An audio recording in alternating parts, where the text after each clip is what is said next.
இருக்கா? 2 பேரும் மாத்தி மாத்தி கூப்பிடும் போது போகாம இருக்க முடியல. அதுவும் சரிதான் வித்யா. உன் பையன் ரொம்ப வருஷம் கழிச்சு உன்கிட்ட வந்திருக்கான்னு கல்யாணத்தை ரொம்ப கிராண்டா பண்ற போல. ரொம்ப சந்தோஷம் சுபத்ரா. ஆமா வித்யா, அவனோட சின்ன வயசுல இருந்தே அவனுக்குன்னு எதையுமே செய்ய முடியாம போயிடுச்சு. அதனாலதான் இந்த கல்யாணத்தை கிராண்டா பண்ணிட்டு இருக்கேன். சரி, ஏய், பேசிக்கிட்டே இருக்கே தவிர உன் பையனை கூப்பிட்டு இன்ட்ரோடியூஸ் பண்ண மாட்டியா? என்ன இப்படி சொல்லிட்ட? இரு, அவனை கூப்பிடுறேன். அசோக், அசோக்.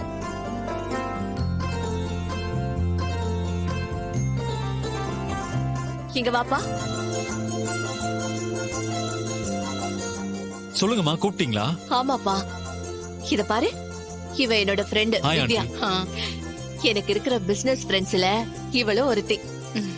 ராயல் டயர்ஸ்னு ஒரு ஃபேமஸ் டயர் கம்பெனி இவங்களோடதுதான்.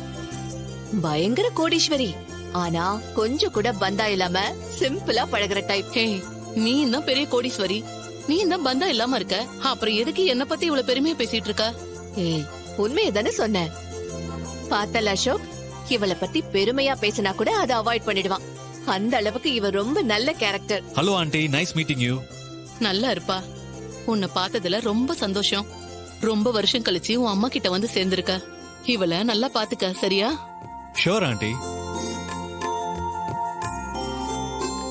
என்ன வித்யா, நீ இதெல்லாம் சொல்லணுமா? அம்மா வணக்கம் வித்யாம்மா.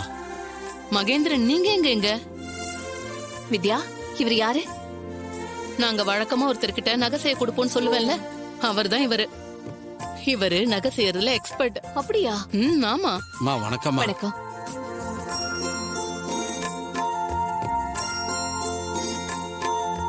வித்யாம்மா, உங்க நம்பருக்கு கால் பண்ணேன், நீங்க எடுக்கல. உங்க வீட்டுக்கு கால் பண்ணி கேட்டப்ப நீங்க இங்க இருக்கிறதா சொன்னாங்க. அதாம்மா இங்க வந்தேன். அப்படியா? நீங்க நாளைக்கு ஈவினிங் வீட்டுக்கே வந்திருக்கலாமே. இங்க எதுக்கு வந்தீங்க? ஏதோ அவசரமா? ஆமாம்மா, கொஞ்சம் அவசர வேலையா நான் ஊருக்கு போறேன். வர்றதுக்கு எத்தனை நாள் ஆகும்னு தெரியல. அதான் நீங்க அம்மனுக்கு செய்ய கொடுத்த திருமாங்கல்யத்தை உங்ககிட்டயே கொடுத்துட்டு போலான்னு வந்தேன். என்னது, அந்த திருமங்கலத்தைய கொண்டு வந்திருக்கீங்க? ஆமாம்மா, உங்க கையில கொடுத்துட்டு போலான்னு தான் கொண்டு வந்தேன். என்ன மகேந்திரன் நீங்க? இந்த கல்யாணம் முடியற வரைக்கும் நான் இங்கதான் இருப்பேன். இவ்ளோ காஸ்ட்லியான நகைய நான் எப்படி கையில வச்சுக்கிட்டு நிம்மதியா ஃபங்க்ஷன் அட்டெண்ட் பண்ண முடியும் சொல்லுங்க?